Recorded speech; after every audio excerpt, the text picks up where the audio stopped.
माझ्या भावाला न्याय मिळाला पाहिजे आणि त्या दोषींना फाशीची शिक्षा व्हायला पाहिजे, हे माझ्या न्याय व्हायला पाहिजे. आणि माननीय पालकमंत्री या जिल्ह्याचे गिरीश महाजन यांना माझे एकच सांगायचे आहे, तिथं काहीतरी दखल घ्या. आणि पालकमंत्री गुलाबराव पाटील कुठे गेले? जिल्ह्यात काय होत आहे?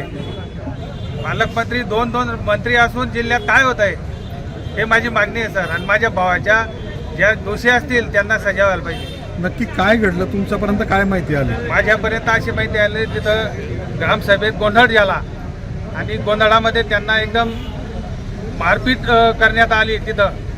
हां, आणि नंतर त्यांनी तिथून पडण्याच्या, त्यांच्या मागे पडायचा प्रयत्न केला त्या लोकांनी. तिथून निघायचा प्रयत्न केल्यावर त्यांना अटॅक तिथं झाला पहिला, आणि तिथून पारोड्याला हजर झाल्यानंतर दुसरा अटॅक आला. तो ते जागेवरच एक्सपायर झाले होते, पण आम्ही धुळ्यापर्यंत नेलं. धुळ्याहून परत पारोडा कुठे रुग्णालयात आम्ही त्यांना हजर केलं. म्हणजे उपचार करण्या अगोदरच माहीत झाले होते? हो हो, मध्ये. आम्ही एक शंका म्हणून त्यांची चौकशी करून घेतली. बरोबर. ते काही एंजिओप्लास्टी वगैरे झाली होती अगोदरच हृदयविकार? नाही, पहिले काही अगोदर नव्हतं काही. बरोबर. साहेब, आतापर्यंत जो काही पोलिसांनी तपास केला, जे गुन्हे दाखल केले, त्याबद्दल सगळं समाधानी आहेत आपण? मी अजिबात समाधानी नाही आहे. आजपर्यंत 6 आरोपी आहेत. 6 आरोपीपैकी फक्त एक आरोपी आज अटक झालेली आहे. त्याला 5 आरोपी कुठे आहेत? आज माझ्या भावाच्या मयत झाला आहे, त्याला न्याय केव्हा मिळणार, ही माझी मागणी आहे सर. तरी माझ्या भावाची चौकशी करण्यात यावी, निष्पक्षपणे चौकशी व्हायला पाहिजे. दोषींवर कारवाई आणि दोषींवर कारवाई व्हायला पाहिजे, हे माझे म्हणणं आहे सर. आपलं नाव काय? सुनील नारायण पाटील. बंधू आहेत? हो, मी त्यांचे लहान भाऊ आहे.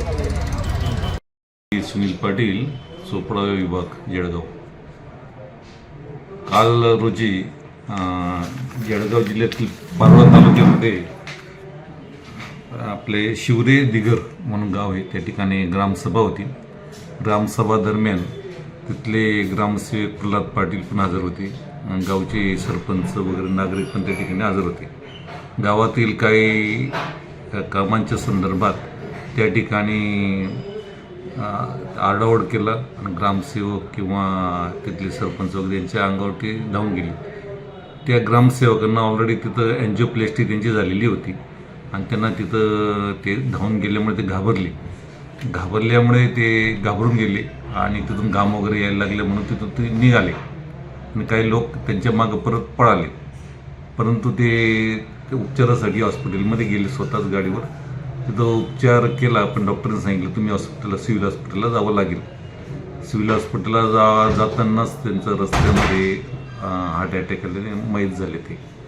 त्यांचे जे मोठे भाव, त्यांचे जे बंधू आहेत, त्यांना यासंबंधी त्या सदर ग्रामसेवकांनी माहिती दिलेली होती आणि त्या अनुषंगाने नंतर त्यांच्या बंधूंनी पोलीस स्टेशनला येऊन तक्रार दिली. रात्री त्याप्रमाणे सदोष मनुष्यवधाचा गुन्हा दाखल झालेला पारोळा पोलीस स्टेशनला, गुन्हा रजिस्टर नंबर 315/226 कलम 105 BNS प्रमाणे गुन्हा दाखल झालेला आहे. सदर गुन्ह्यातील एका आरोपीला अटक केली होती रात्री. आता आम्ही दुसऱ्या आरोपीला पण ताब्यात घेतलेलं आहे. इतर आरोपींचा सुद्धा शोध घेत आहोत. सगळ्या आरोपींना आम्ही तात्काळ अटक करत आहोत. त्याबाबत जी ग्रामसेवकांची संघटना आहे त्यांनी पण पोलीस स्टेशन निवेदन दिलेलं आहे. सरपंचांनी पण संघटनेने निवेदन दिलेलं आहे. यामध्ये कठोरात कठोर कारवाई व्हावी. आम्ही यामध्ये सदोष मनुष्यवधाचाच गुन्हा दाखल केलेला आहे, जेणेकरून आरोपींना आम्ही अत्यंत चांगली कठोर कारवाई करू शकू त्याविरुद्ध, जेणेकरून पुढे असे प्रकार कुठेही घडणार नाहीत. सरकारी कर्मचाऱ्यांना कोणी दबाव आणून त्यांना दबावाखाली ठेवून असं प्रकार घडणार नाहीत, जेणेकरून सरकारी आपले सेवक जे आहेत चांगल्या प्रकारे काम करू शकतील. आम्हाला सगळ्या ग्रामपंचायतींना पण एक आव्हान करायचं आहे की तुमच्याकडे जे ग्रामसेवा सभा वगैरे असतील त्यावेळेस पोलीस स्टेशनला माहिती देत जा. पोलीस बंदोबस्त देऊ आम्ही, म्हणजे असे प्रकार घडणार नाहीत. तरी नागरिकांनी सुद्धा अशा प्रकारे कुठले वर्तन करू नये. ते सरकारी नोकर हे आपल्यासाठीच काम करत असतात, लोकसेवक असतात. त्यांच्याकडून जर काही माहिती पाहिजे असेल तर आपण योग्य ते शिस्तबद्ध पद्धतीने योग्य मार्गाने ती मागून घ्यावी. अशा पद्धतीने एखाद्याच्या अंगावर जाऊन त्याला कुठला त्रास आहे हे आपल्याला माहीत असून जर आपण त्याच्या अंगावर जातात आणि अशा प्रकारे लोकसेवकाचा मृत्यू होतो. हे दुर्दैवी बाब आहे. कोणी असे प्रकार नागरिकांनी करू नये, जेणेकरून असे प्रकार परत घडणार नाहीत.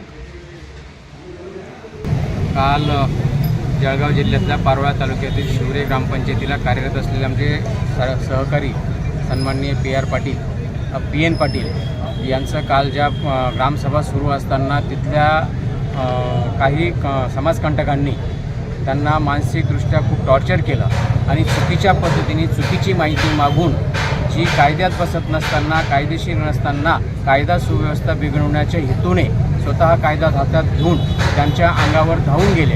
अंगावर धावून जाण्याने त्यांना जी धक्काबुक्की केली त्या मानसिक त्रासातून आणि त्यांना झालेल्या धक्काबुक्कीतून ते पहिलेच हार्टचे पेशंट असल्यामुळे त्यांचं दुःखद निधन झालं. ही एक प्रकारे आमच्या नजरेतून तरी ती हत्या झालेली आहे आणि त्या पद्धतीने आम्ही सगळं राज्य संघटनेने, जिल्हा संघटनेने आणि त्यांच्या नातेवाईकांनी पवित्रा घेतला आणि त्यानंतर त्यानुसार पोलीस स्टेशनने सहकार्य केलं आणि त्यांच्यावर सदोष मनुष्यवधाचा गुन्हा दाखल झालेला आहे. अजूनही त्या ठिकाणी काही जे कलम लागतील तर ते कलम लावण्यासाठी जिल्हा संघटना आग्रही राहील आणि त्यानुसार त्यांच्यावर संबंधितावर कठोर कारवाई झाली पाहिजे ही आमची भूमिका राहील. आणि भविष्यामध्ये अशा चुकीच्या घटना घडू नये म्हणून आम्ही एक निर्णय घेतलेला आहे. राज्य युनियनच्या वतीने संपूर्ण महाराष्ट्रात 28,581 ग्रामपंचायतींना यापुढे कुठल्याही ग्रामसभेला ग्रामपंचायत अधिकारी सचिव म्हणून कामकाज पाहणार नाही.